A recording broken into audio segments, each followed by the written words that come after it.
പ്രവാസ ലോകത്തെ വാർത്തകളും വിശേഷങ്ങളും അതുപോലെ മാറി മാറി വരുന്ന നിയമങ്ങളും നേരത്തെ അറിയാൻ ഈ ചാനൽ സബ്സ്ക്രൈബ് ചെയ്യൂ.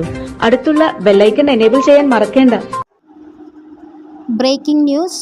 ഇന്നത്തെ മസ്കറ്റ് കൊച്ചി വിമാനം റദ്ദാക്കിയതായി എയർ ഇന്ത്യ എക്സ്പ്രസ് അറിയിച്ചു. 7 ദിവസം വരെ സൗജന്യമായി ടിക്കറ്റ് മാറ്റുകയോ അല്ലെങ്കിൽ റീഫണ്ട് ചെയ്യുകയോ ചെയ്യാമെന്ന് എയർലൈൻസ് അറിയിച്ചു.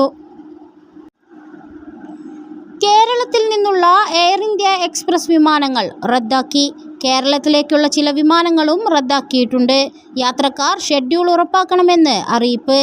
കൊച്ചിയിൽ നിന്നുള്ള 4ഉം കണ്ണൂരിൽ നിന്നുള്ള 3ഉം തിരുവനന്തപുരത്ത് നിന്നുള്ള 4ഉം സർവീസുകളാണ് റദ്ദാക്കിയത്.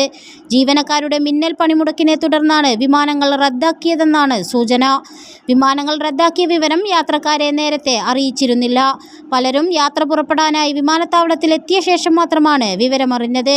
ഇത് വിമാനത്താവളങ്ങളിൽ യാത്രക്കാരുടെ വലിയ പ്രതിഷേധത്തിന് ഇടയാക്കി. നൂറുകണക്കിന് യാത്രക്കാരാണ് വിമാനത്താവളത്തിൽ കുടുങ്ങിയത്.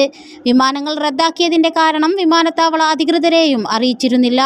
യാത്രക്കാർ കടുത്ത പ്രതിഷേധം രേഖപ്പെടുത്തിയിട്ടും ഇക്കാര്യത്തിൽ ഔദ്യോഗിക വിശദീകരണം നൽകാൻ എയർ ഇന്ത്യ എക്സ്പ്രസ് തയ്യാറായിട്ടില്ല.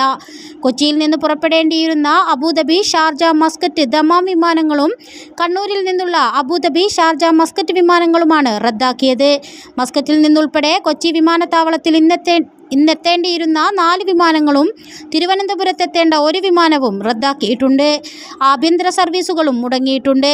വിമാനം റദ്ദാക്കിയതിനെ തുടർന്ന് എയർ ഇന്ത്യ എക്സ്പ്രസിന്റെ എക്സ് പേജിൽ യാത്രക്കാർ തങ്ങളുടെ പ്രതിഷേധം രേഖപ്പെടുത്തി.